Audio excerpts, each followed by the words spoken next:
അസ്സലാമു അലൈക്കും. ഇന്നും നജില ഷാനെ കുറിച്ച് തന്നെയാണ് ഞാൻ പറയുന്നത്. ഞാനും നജിലയും തമ്മിൽ ഫസ്റ്റായിട്ട് എനിക്ക് സോഷ്യൽ മീഡിയയിൽ നിന്ന് കിട്ടിയ ഒരു ബന്ധമായിരുന്നു നജില. അവളുടെ ആയിരുന്നു പബ്ലിക്കായിട്ട് നമ്പർ ഉണ്ടായിരുന്നു. ആ നമ്പർ വാങ്ങിച്ചു വിളിക്കാൻ തുടങ്ങി. അങ്ങോട്ടും ഇങ്ങോട്ടും നല്ല സുഹൃത്തുക്കളായി, ഉമ്മയായോ മോളായോ അനിയത്തിയായോ താത്തയായോ, അങ്ങനെ അവൾ ഇത്താന്ന് വിളിച്ചിരുന്നു, ഞാൻ നജിയെന്ന് വിളിച്ചിരുന്നു. അങ്ങനെ നല്ല സ്നേഹത്തോടു കൂടി പോകുമായിരുന്നു. പല കാരണങ്ങളും അവളെ കുടുംബത്തിലുള്ള ഒരുപാട് കാര്യങ്ങൾ എനിക്കറിയാം. ആ കാര്യങ്ങൾ അറിഞ്ഞു വെച്ചത് കൊണ്ട് തന്നെ അവൾ പറയുന്ന എല്ലാ വിഷമങ്ങളും ഞാൻ അവൾക്ക് ആശ്വാസ വാക്കുകൾ നൽകിക്കൊണ്ട് ഈ ഷാൻ്റെ കാര്യങ്ങൾ വന്നപ്പോൾ തന്നെ ഞാൻ അവളടുത്ത് അവൾ എൻ്റെ അടുത്ത് പറഞ്ഞിട്ടുണ്ടായിരുന്നു ഇങ്ങനെയുണ്ട് എന്നുള്ളത്. അപ്പോഴും പറഞ്ഞതാണ് വേണ്ടാന്ന്. അത് കഴിഞ്ഞ് ഷാൻ എറണാകുളം നിൽക്കുമ്പോൾ ഈ ഷാനിൻ്റെ ഉമ്മ എന്ന് പറയുന്ന ഈ ഇത്ത ഇവളെ ഫോണിൽ വിളിച്ചിട്ട് മക്കളെ എനിക്ക് ആഹാരം വെക്കാൻ വയ്യ, എനിക്ക് അത് വെക്കാൻ വയ്യ, ഇത് വെക്കാൻ വയ്യ എന്ന് പറയുമ്പോൾ ഇവൾ ഈ കുട്ടികളെയും കൂട്ടി ഓട്ടോറിക്ഷയിൽ പോയി അവരെ വീട്ടിൽ പോയി പാത്രം കഴുകി അലക്കി കൊടുത്ത് അടിച്ചു വാരി വൃത്തിയാക്കിയിട്ട് എല്ലാ ഇതും ചെയ്ത് കഴിഞ്ഞതിന് ശേഷം വന്നു കഴിഞ്ഞിട്ട് ഉച്ച കഴിഞ്ഞിട്ടൊക്കെ എന്നെ വിളിച്ചെന്നോട് പറയും. അത് നമ്മൾ അത്ര കാര്യമാക്കില്ല. കാരണം വയസ്സായൊരു ഏതൊരു മനുഷ്യനും നമ്മൾ ചെയ്തു കൊടുക്കുന്ന ഒരു ഉപകാരമായിട്ട് ഞാൻ കണക്കാക്കിയിട്ടുള്ളൂ. ഇപ്പം ഞാനാണെങ്കിൽ അങ്ങനെ എൻ്റെ അടുത്തുണ്ടെങ്കിൽ ഞാൻ ചെല്ലും ചെയ്യും, ഞാൻ അങ്ങനെ ചെയ്തു കൊടുക്കും, അത്രേ കണക്കാക്കിയിട്ടുള്ളൂ. പക്ഷെ ഷാനുമായുള്ള വിവാഹത്തെക്കുറിച്ച് അവൾ എന്നോട് പറഞ്ഞപ്പോൾ ഞാൻ അതിനെ എതിർക്കുക മാത്രമേ ചെയ്തിട്ടുള്ളൂ. ഞാനും എൻ്റെ ഇക്കാൻ്റെ അടുത്ത് അവൾ സംസാരിക്കും, എൻ്റെ അടുത്ത് അവൾ സംസാരിക്കും. അപ്പോൾ ഞാൻ അന്ന് പറഞ്ഞിരുന്ന അവളുടെ അടുത്ത് 3 വിവാഹം കഴിച്ചതും 3 മദ്യപാനം കൊണ്ടാണ് നിൻ്റെ വിവാഹം നശിച്ചതെന്നാണ് നീ പറഞ്ഞത്. 4ാമതും ഇത്തരം ഒന്ന് എടുത്തു കഴിഞ്ഞാൽ നിനക്ക് മാത്രമല്ല ബാധിക്കുക, നിൻ്റെ മക്കളെ പോലും അത് ബാധിക്കും എന്ന്. ഇന്ന് വീട് കൊത്തിപ്പൊളിക്കുന്നു, എന്തെല്ലാം കാര്യങ്ങൾ ചെയ്യുന്നു. അവൻ ക്രിമിനലായി, വെറും ക്രിമിനല്. ഞാൻ പറഞ്ഞിരുന്ന അവളെ അടുത്ത് ഓരോ മനുഷ്യന്മാരും ഇവളെ ജീവിതത്തിനൊരു സമയപരിധി നിശ്ചയിച്ചിട്ടുണ്ടായിരുന്നു 3 മാസം. ആ 3 മാസത്തിൻ്റെ അകത്ത് തന്നെ ഇവൾക്ക് ഒരുപാട് മർദ്ദനം അവനിൽ നിന്ന് കിട്ടേണ്ടി വന്നിട്ടുണ്ട്, വാങ്ങേണ്ടി വന്നിട്ടുണ്ട്. അപ്പോൾ അതെല്ലാം അവൾ ഇപ്പം സമ്മതിക്കുന്നുണ്ട്. പക്ഷേ ഇതിൻ്റെ ഒന്നും ആവശ്യം ഉണ്ടായിരുന്നില്ല.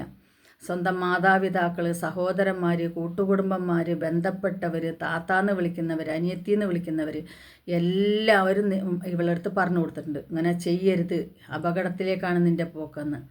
പക്ഷേ എന്നിട്ടും നീ അത് ചെയ്തെങ്കിൽ ഇന്ന് നീ പറയേണ്ട അള്ളാൻ്റെ വിധിയാണ് എനിക്കിങ്ങനെ അനുഭവിക്കുക. ഒരിക്കലും അള്ളാൻ്റെ വിധിയല്ല. ഇപ്പോൾ നീ അനുഭവിക്കുന്ന നീയായിട്ട് എടുത്ത് വെച്ച് നീ വാങ്ങിച്ചുകൊണ്ട് വീട്ടിൽ വെച്ച വിധിയാണ്, അല്ലാതല്ല. കാരണം അള്ളാൻ്റെ വിധിയാണെന്നുണ്ടെങ്കിൽ നീ അറിയാതെ സംഭവിക്കണമായിരുന്നു. നീ അറിയാതെ സംഭവിച്ചിട്ടുണ്ടെങ്കിൽ നിനക്ക് പറയാം അള്ളാൻ്റെ വിധിയാണ്. പക്ഷേ ഇപ്പോൾ അള്ളാൻ്റെ വിധിയല്ല. നീ തെരഞ്ഞു പിടിച്ച് വീട്ടിലേക്ക് വാങ്ങിച്ചു കൊണ്ടുവന്ന് വെച്ച വിധി ഞാൻ അനുഭവിക്കുന്നു. അത് നീ അനുഭവിച്ചേ പറ്റൂ. പക്ഷെ പാവപ്പെട്ട മക്കളതിൽ പെട്ടുപോയി. അതാണ് അതിലെ വിഷമം. എനിക്കൊക്കെ നിന്നോട് ഈ പറയുന്ന മാതിരി നല്ല സ്നേഹം, നല്ല ഇതുണ്ടായിരുന്നു. ആരോ എന്തോ പറഞ്ഞോട്ടെ, 3 മക്കളെ നോക്കാൻ വേണ്ടി നീ ജീവിക്കുന്നു. അതിന് നീ ഒരു കാര്യം പറഞ്ഞിരുന്നു, അവിഹിതം കേൾക്കാതിരിക്കാൻ വേണ്ടിയാണ് ഞാൻ ഇങ്ങനെ ഒരാളെടുക്കുന്നത്. അന്ന് ഞാൻ നിൻ്റെ അടുത്ത് പറഞ്ഞു, നീ എൻ്റെ അടുത്ത് പറഞ്ഞിരുന്നു 45 വയസ്സായ ഒരാൾ, മക്കളില്ല, ഭാര്യ മരിച്ചുപോയി, ആരുമില്ല താത്ത, ആ മനുഷ്യനെ എടുക്കുക. അപ്പോൾ ഞാൻ അന്ന് നിന്നോട് 10 പ്രാവശ്യം പറഞ്ഞു, മദ്യപാനമില്ല, വെടിവലില്ല, 5 നേരം നിസ്കരിക്കണ മനുഷ്യൻ, ഒരു ഏജിൽ മാത്രമേ മാറ്റുള്ളൂ, നീ അതിനെടുക്ക്, നിൻ്റെ മക്കൾക്ക് വാപ്പയായി, നിനക്ക് ഭർത്താവായി, നിനക്കൊരു കൂട്ടായി എന്നും ആ മനുഷ്യൻ നിൻ്റെ കൂടെ ഉണ്ടാവും. പക്ഷേ നീ അത് കേട്ടില്ല നജില.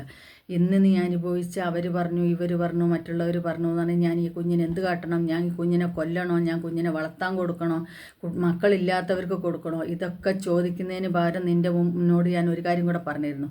സംഗതി വശാൽ നീ ആ ഷാൻ്റെ കൂടെ പോവുകയാണെങ്കിൽ എത്രയോ അവസരങ്ങൾ നമ്മളെ കേരളത്തിൽ ഇപ്പോൾ ചെറിയ ക്ലിനിക്ക് പോയാൽ പോലും ഉണ്ടാവും. നിനക്ക് ആ പ്രസവം ഒന്ന് നിർത്തിയിട്ട് പോകാമായിരുന്നു.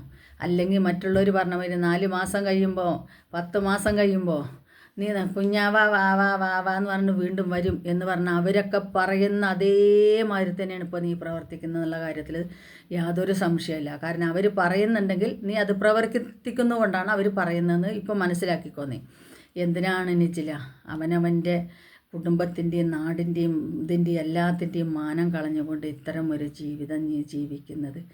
ഞാൻ നിന്നോട് സങ്കടം കൊണ്ട് പറഞ്ഞു പോകണം കേട്ടോ, അല്ലാതെ നിന്നോടുള്ള ദേഷ്യം കൊണ്ടല്ല, സങ്കടം കൊണ്ട്, അനുസരണക്കേട് കൊണ്ട് നീ വാങ്ങി വെക്കുന്ന ഓരോന്നും നിൻ്റെ കുടുംബവും നിൻ്റെ മാതാപിതാക്കളും ഇതല്ലേ. 1.5 ലക്ഷത്തിൻ്റെ കാറ് നീ വാങ്ങിച്ചു കൊടുത്തു. ഒരു കല്യാണം കഴിഞ്ഞ് 4 മാസം ആകുന്നതിന് മുമ്പ് തന്നെ, 2 മാസം ആകുന്നതിന് മുമ്പ് തന്നെ 1,40,000 കാറ്, അതിന് മുമ്പ് ബൈക്ക്, അവർക്കുള്ള ചിലവ്, ഇത്രയും ചിലവാക്കാൻ പറ്റിയ എന്ത് ക്വാളിറ്റിയാണ് അവനിൽ നീ കണ്ടുവച്ചത്. സ്നേഹിക്കാനും ആ സ്നേഹം വാങ്ങിയെടുക്കാനും ഒരർഹത വേണം. ഒരർഹതയുള്ളവർക്കാണ് ആ സ്നേഹം കൊടുക്കലും നമ്മളത് തിരിച്ചു വാങ്ങിക്കലും. ഇതെന്ത് അർഹതയാണ് നീ ഇവനിൽ കണ്ടതെന്ന് എനിക്ക് മനസ്സിലാവുന്നില്ല. പൂക്കുറ്റി പോലെ കുടിച്ച് ഉമ്മാനെയും വാപ്പാനെയും ഭാര്യനെയും ചവിട്ടി കൂട്ടുന്ന അതല്ലെങ്കിൽ മക്കളെ 10 വയസ്സുള്ള മസ്റൂറ മോള് നിൻ്റെ അടുത്തുണ്ട്, നീ സൂക്ഷിക്കണേ നെജിലാന്ന് പലവട്ടം നിന്നോട് ഞാൻ പറഞ്ഞിട്ടുണ്ട്. ഇപ്പം നീയെ വന്ന് പറയണം ആ മോളെ ചെവിയിൽ വെള്ളം കോരി ഒഴിച്ചവന്ന് അല്ലേ? എന്താണ് നിങ്ങളൊക്കെ കാണിച്ചു കൂട്ടുന്നത്? ഞാൻ ഇതുവരെ നീ പറഞ്ഞിട്ട് വീഡിയോ ചെയ്തില്ല, പക്ഷെ ഇപ്പോൾ വീഡിയോ ചെയ്യാതിരിക്കാൻ നിവൃത്തിയില്ല. ഈ ബൈക്ക് എടുത്തു കൊടുത്ത, ഈ കാർ എടുത്തു കൊടുത്ത ആ കാശ് നിൻ്റെ കയ്യിൽ വെച്ചിട്ട് അവനെ ഒരു 6 മാസം നീ എങ്ങനെയാവും ജീവിതം ഒന്ന് പരീക്ഷിക്കാൻ വേണ്ടിയിട്ടെങ്കിലും ഒന്ന് നോക്കട്ടെ.